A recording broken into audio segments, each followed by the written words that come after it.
Hello and welcome to my channel. Today in this video I'm going to show you how Luminar 4 works. I'm going to go through all the basic edits all the way to the sky replacement and some creative edits, basically giving you an overall idea how it works and if it's good for you.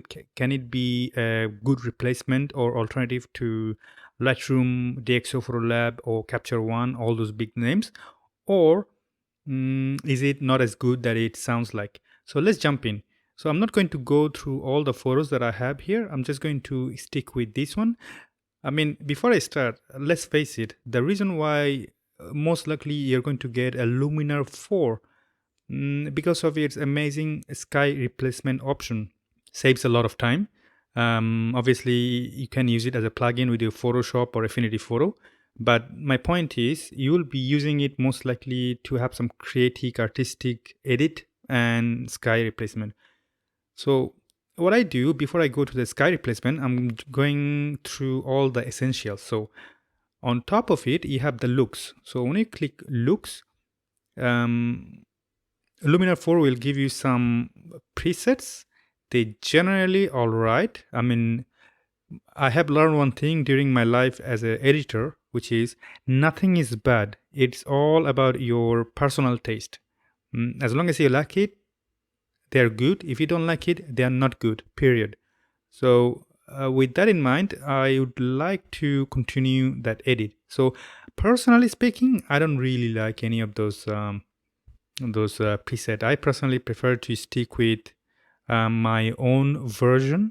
I like to have control over my edits. So I'm going to stop that look. So you have zoom, you can go before and after, which we're gonna get to later. You have crop tool, which is very convenient. Basically means that you can crop immediately. Come on, let's face it, we all do cropping at the very beginning, or if not second or third step, generally is cropping. So which I'm going to do because I have something there, and then you can do directly export. Now you have some libraries here. I'm not going to go there much because I don't think that's immediately really important at this very moment. But you have the library where you can catalog, you can see the history. Basically, take it as a history panel. Now I'm going to stick with the essential first. Starting with the light. In light, generally you control the basic shadow, exposure, highlights, contrast, tint, and temperature. You have a tool here. I'm just gonna go there and then see what it does.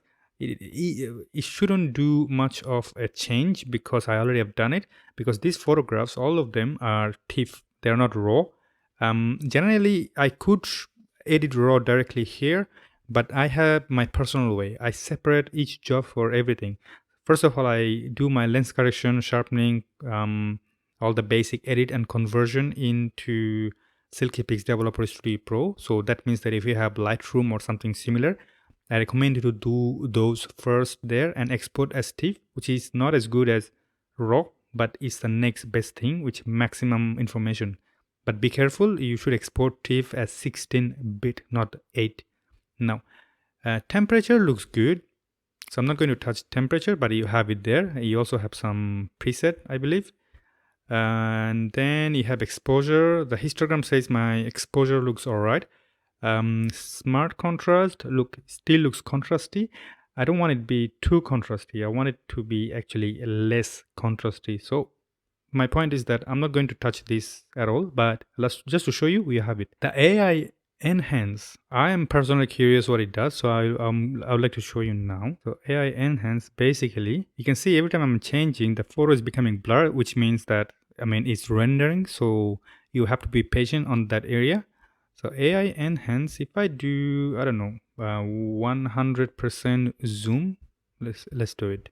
So that's zoomed in at a 100% zoom. So before and after, that's before and after. So it gives you a little bit of boost into your global contrast.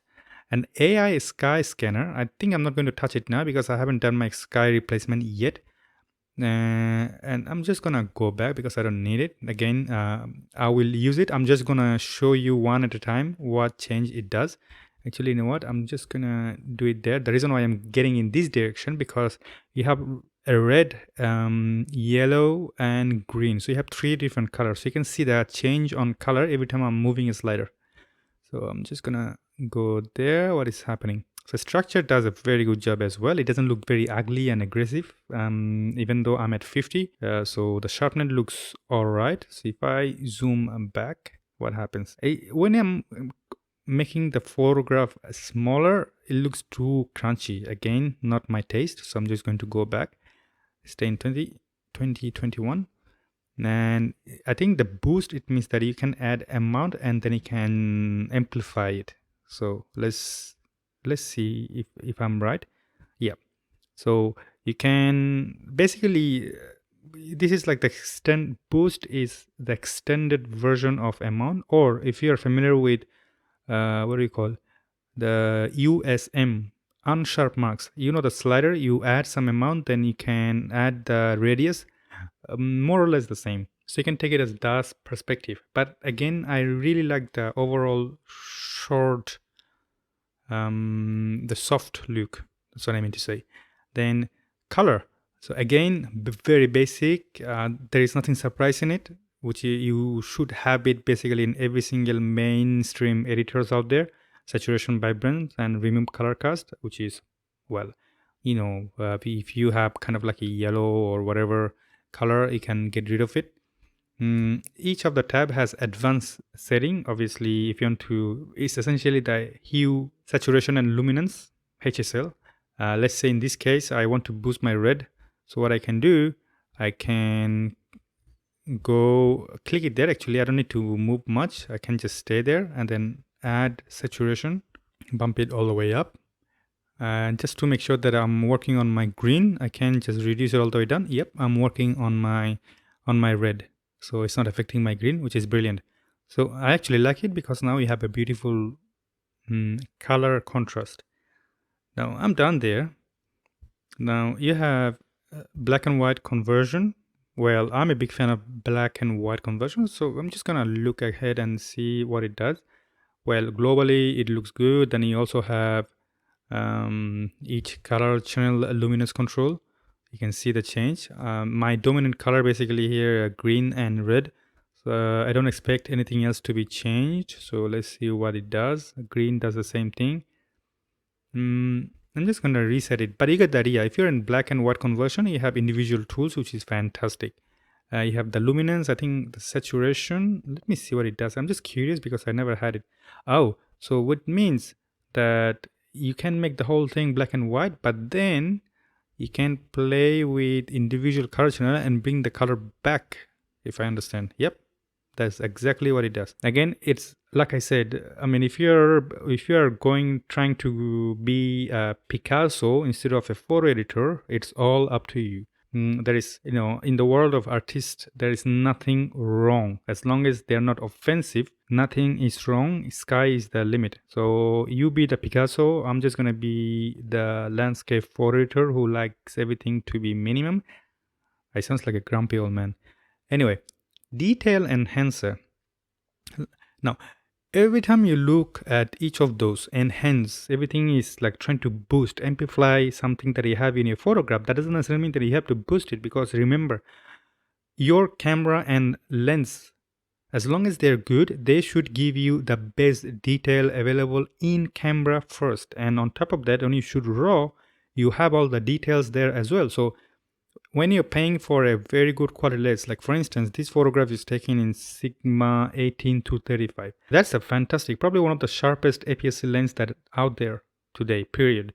Then I have a Canon 70D, which is not the newest model. That being said, at ISO, I think, I don't know if I have the metadata in my TIFF file. No, I don't. I don't know. Actually, I do. It's ISO 500. So at ISO 500, with the lens as such, I should have the most amazing amount of detail available.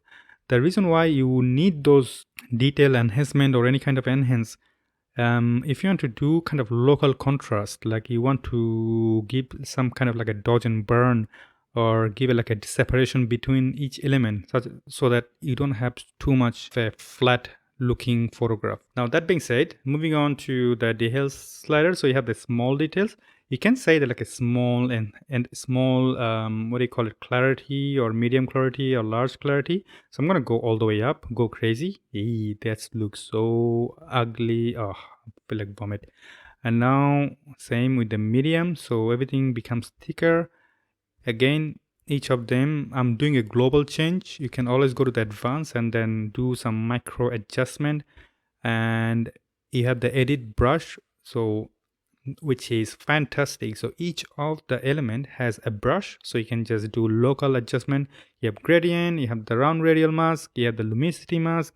Come on, I mean, yeah, I mean, Luminar 4 as a start came with for two group of people. One, if you just want to have kind of one click solution, and also for the professionals who wants to have their own control, obviously. Detail enhancer, we went through that. Denoise, I don't need to touch it yet, but you have the option to do the denoise. You can do, again, each of them has a local denoise section, which is brilliant. That means that you don't have to do global noise reduction, which is fantastic. For example, if you have a shadow area where you have too much noise because of boosting the gain or ISO in post, or while you don't have any noise in your highlight area, the global noise reduction can reduce the detail of almost everything in the photo. Where brush or using radial mask or gradient mask, you can control that and protect your highlight or bright area from the effect of denoising. Now, landscape enhancer. Well, obviously you have a dehaze slider. So if you have a haze, again, I'd like to tell you something about this dehaze slider. Most of the major softwares are coming with the dehaze slider. My point is, use this haze. Sometimes haze is beautiful. Sometimes haze gives you really nice soft mood.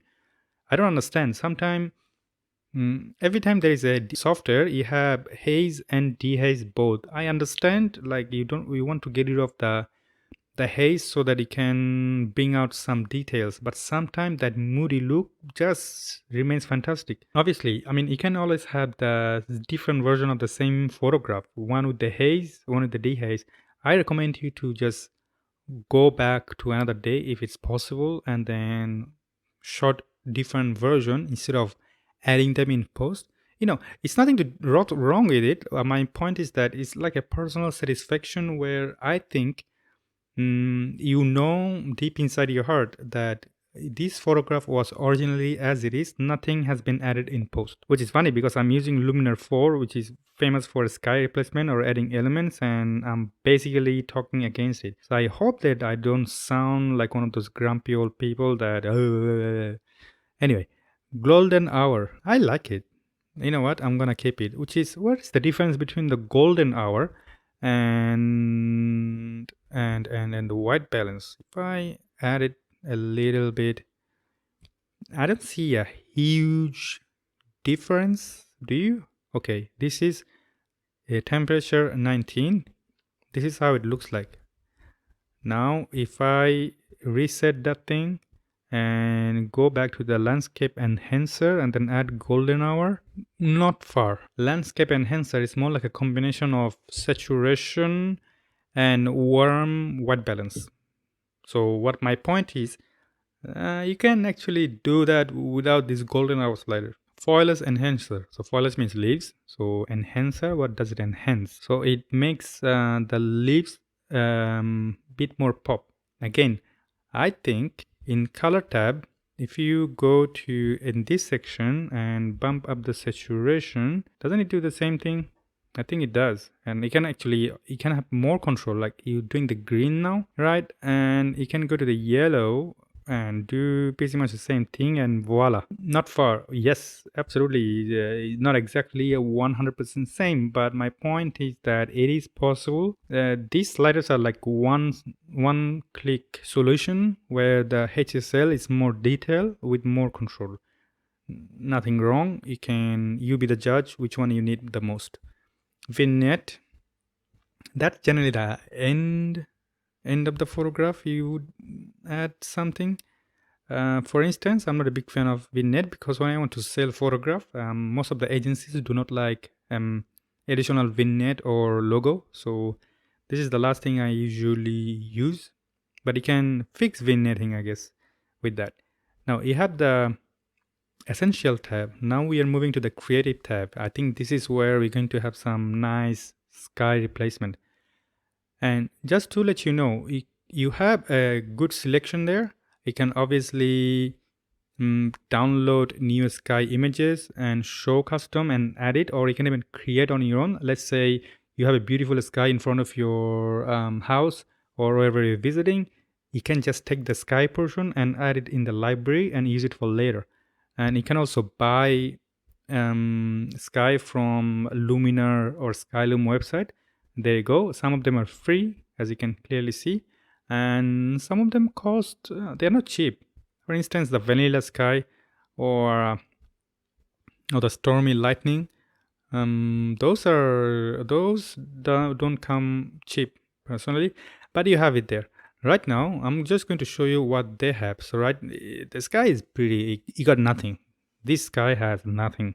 So what I can do, I can just go to blue, blue sky 1, looks pretty realistic, not bad. I can make it more realistic, obviously, but my point is that if you zoom in and then see the edges, I'm gonna go back to 100% and see what happens. It does a very, very, very good job. It's phenomenal, actually. Wow. Well, when I'm in this subject, I would like to mention that yes, I mean, those who don't like the fake sky and replacement and then making the photo looks fake, if you look at all these TV advertisement and real estate agencies where they put like a big buildings and beautiful apartments with the beautiful sky, trust me, I can guarantee you 99% of them, those are fake, because at the end of the day, you need to make something look good. So what they do, instead of creating something in Adobe Illustrator or something free like I forgot the GIMP, or paid like Affinity Designer, creating a vector graphics. What they do, they kind of mix the both. So they kind of take a real photograph and edit them in Photoshop and replace the sky to make it look pretty. Trust me when I say that, it is a very common practice. So don't be surprised when you have this solution, which is this thing actually saving your, if you are in one of those business, this is saving your job essentially. And if you don't do the documentary photography or somewhere where you want to keep it as minimum as possible, yet the sky, I mean, if you don't have a sky, beautiful sky in front of you while you're trying to take a photograph as like that, don't take the sky as much as you can. I mean, start from the edges, like the maximum edge, like right there, and start from there. Photo will never look bad, I promise you. If you have a beautiful sky, grab the sky. If you don't have a sky, don't take the sky. As simple as that. If you want to replace it, again, it's nothing wrong with it. Some competition accept it, some competition don't. But if you're printing it for your home, selling it, as long as everything looks perfect, it's all sellable, it's beautiful art. Period is that. Now, I'm just going to stop doing jibber jabber and show you some, let's show you some example. You have the bright blue sky. I'm going to go to the slider right after that, but before that, I'm just going to find something that matches the whole photograph. Dramatic sky, what it does. Nice. You see that it matches somehow. The exposure of the ground changes when you change the sky. That's a very good thing. Important. Saves you a lot of work too. Now, galaxy. Now, I tried this galaxy thing before, which is basically add like a Milky Way. But if you want to take a maximum advantage of the sky like that, you need to have a very big sky with a wide angle lens, such as GoPro or anything between 16 mm or less. I guess I'm not into the sky or astrophotography, but that's what I would imagine. My point is, as you can see, that it's really kind of tight. So not gonna have a big advantage if you use them. I would stick with the basic ones.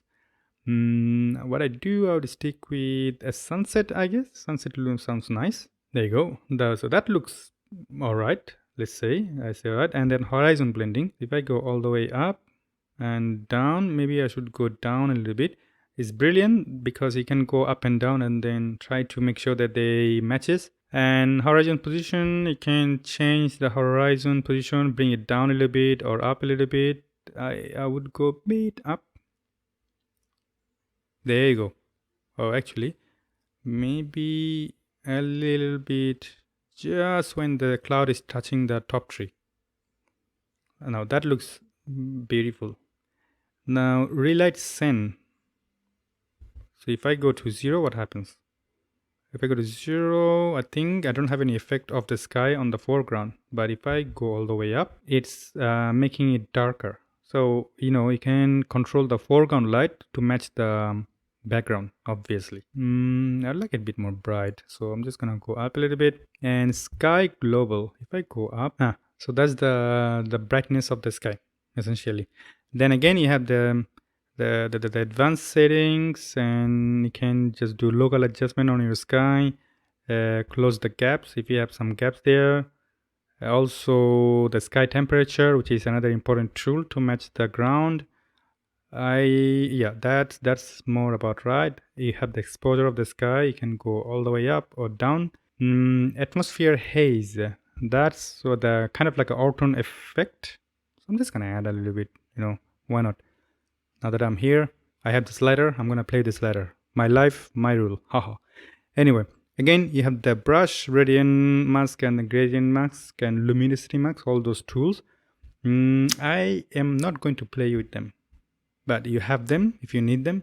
Now, this is another tool which is a part of the sky replacement that you can add objects. For instance, you can add birds. For instance, I'm just going to add some bird. Let's see what it gives me. There you go. As you can clearly see, you have some bird in the sky out of nowhere. And then you can add some more cloud if you think that cloud is not enough. Or let's say you already have a blue sky and you just don't want to completely replace the sky. All you want to do is just add some element to the sky. So you can do that too. You can even add some firework, which is funny. In the night sky, that works like a charm. You can add a giraffe. What it does that? Let's see. Look, how many times you have seen this kind of photograph in TV commercials or book or any kind of creative project? It is done. You have them. And this is actually really good when you have some kind of creative idea in your head and you want to apply them in your photograph. This is just amazing when you have this kind of ideas in your head. What if I add a moon now? Not bad. Not really realistic, but not bad. Obviously, you have sliders to fix them. Moon 2, that's another moon. You have the place objects, which means that you can move the sky whenever you like. Beam, I like it a bit more there. There you go. And you can make it darker a little bit just to blend as much as you can. You can obviously go down the opacity just to make it look like as realistic as possible. So you have them. You also have, I think there is something that I personally really like, which is, I think, the lightning. Lightning is something that is my personal favorite, which is like it does a very good job. What it does that I found in my several trials, which is by default the artificial intelligence try to resize the effect based on how much space you have available in the sky. So if you had like a bigger sky, this effect would be even a bit bigger than you would imagine, which is not bad, honestly not bad. And sometimes a simple thing like that, look, this lighting is not that aggressive, which already look like would have been possible if I had a lot of cloud here. And if I would add this lighting, would look more realistic. You know what I mean? Now I have the other one, which is like a multiple thunder. Right. Now, where are we? So yeah, you can always add. I'm just going to finish with a mountain. And I think I have a space shuttle somewhere. Let's see. If I add a mountain, there you go. There is a mountain just out of nowhere. It looks like, we have a Swiss Alp in Reunion Island or Indian Ocean out of nowhere. Phenomenal. And you have several planets, sorry. So you can add some, you can create some completely crazy stuff out of with this. Look, yeah, people always did this kind of stuff with Photoshop all the time. Now you have this the automatic version of it. That's all it is. So I'm just going to turn this one. Actually, no, I'm gonna keep it. I'm just gonna keep that somewhere there, and then I'm just gonna head to the sun ray. Let's see if I add some. If I go to the amount, whoa! So it's like a Jesus coming out of nowhere. Anyway, so you can add some sun rays, as you have the option, multiple option to modify it. You have some dramatic look. If I go to dramatic, what happens? Looks like my grandfather went there like 200 years ago and took the photo with the film look, and I'm trying to recover the photograph with the artificial intelligence. Whoa! Huh. And then, yeah, you can make it look a bit more crunchy, dramatic look. I think it works a lot with the portrait. If you have one of those rustic look, you can have them. Matte look, what it does. Actually, I didn't try that before. So it can give a little bit of faded look. I mean, it's quite popular these days. Everybody using that for everything. So you have it. You have some mystical look. I'm just gonna go ahead and then try. So yeah, I mean, it mystical look to me, it's another way to add what do you call it, the orton effect, or kind of giving an overall softer look. You see, I'm a big fan of soft look than contrasty sharp photograph. Sometimes sharpness is not everything. I mean, you can start with the sharp photograph as a default, which you should have all the time. Then you can add the softness later, not the vice versa, because you cannot make a soft photo look sharper, but it's easier to make a sharp photo look softer. Now, globally with this planet there, I think I like it, hey. And you can always add LUTs if you have a bunch of LUT for Premiere Pro or DaVinci Resolve. You can always bring them here and then add the LUT if you have your personal look. Texture overlay. I think they don't have any preset of texture, but if you have them, you can add it on top of the photograph. Glow, I think, is another way to defocus the photograph and make it even more softer. I think I'm good where I am. I don't need to add some more glow on top of what I have already. Now you can add some film grain. Combination with the soft photo and the grain, I think I have got not a bad, it's quite artistic looking photograph. Then finally, I'm just gonna get rid of it anyway. I'm just gonna add some fog. I have some light fog or dark fog. So I'm just gonna add some light fog. Whoa, I think it's too much. I'm just gonna go backward. I think I'm good again. Everything is trial and error because I have all the sliders. So I'm just playing with them. So this is our creative section, a rapid version of the creative section. You can do a lot more than I've shown you. Now you can do portrait. I don't have any portrait photograph. I wish I had some. But you can do some amazing AI enhance with the AI portrait and skin enhancer, high key, and the orton effect. Surprisingly, you have an orton effect here. Funny. Normally it's well used in world of landscape, but I assume it also gives a really nice soft look on your subject's face. Now I have a pro version, which is funny. Each section has like a pro section, but then you have a global pro section where you can add some advanced contrast. If I go to the mid highlight, it adds some highlight contrast. I'm just gonna keep it. Then the mid-tone contrast, not bad either. Actually, I like it. And then shadow contrast. I like all of it. Actually, I'm just gonna go back. And then again, you have a brush, radiant, and gradient, radial, and gradient mask and luminosity mask to fine tune your local adjustment. Now, adjustable gradient. So that's the same thing. The gradient, you can add the individual things there. I'm just going to show you that how it works. Center orientation. So if you do that, there you go. You can already see what's happening. And then of course you can control the top and bottom by default. I'm just going to turn it off. Doesn't burn, my favorite. So start painting. So right now, I'm just gonna add some brightness in this section. Oh, that's too much. So I'm just gonna Control Z. Now, oh, there you go. It's happening. And maybe now I can control the global amount. Ah, there you go. So you add that first and then control it afterward. That's what's happening. I misunderstood. Now color enhancer again is the same but different, as in Thailand says.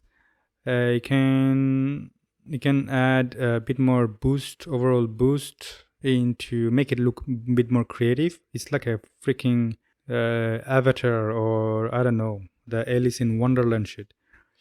What else you have? You have the warmth. You know, screw it. I just added a planet in the sky. Why not I do everything else? And then split color warmth. I'm just gonna go back, make it a bit more green. Nah, I'm just gonna go back up. You see, too many options, too long time to make a decision. Now you have filter. So photo filter is, imagine you select a color filter on top of your lens and then to give a color cast. So you can, now you're in green, red, so you can change the hue of everything, make it look, give it a bit more color look, which is like an easy version of Photoshop. That means that, let's say you want to add some magenta in the sky or a bit more warmth on the ground and to give it a sunset look, you have this option. Finally, split toning. Everybody knows split toning. You basically do give two different tone, one in the highlight and one in the shadow. I'm not going to go into the details because split toning is not the specialty of Luminar 4, because almost every single editing software has split toning. So yeah, this is it. This is how the Luminar 4 works. I hope this quick, rapid version of my tutorial give you an idea how the software works. Before I go, you can actually see before, that was before, and that was after. Before, after. Before and after. You can even do the split. Go back and forth. Damn. I mean, this software can do some stuff. It can make a photograph looks like from a different planet. Oh, well, if that's your mojo, power to you, I guess. Now, I remember something that I supposed to show you earlier, which is the sky enhancer, I believe. Ah, there you go. See what happens if I do that? It controls how much punch you want on your sky. Anyway, I'm just going to end this video right here. And if you like this video or any of my other videos, please continue supporting me by liking and support and share, and comment in the section below, please. So if with any question you have in your mind, and I will get back to you as soon as possible. With that in mind, I love you all. I hope you all the best. I hope you're fine, and see you next time. Bye-bye.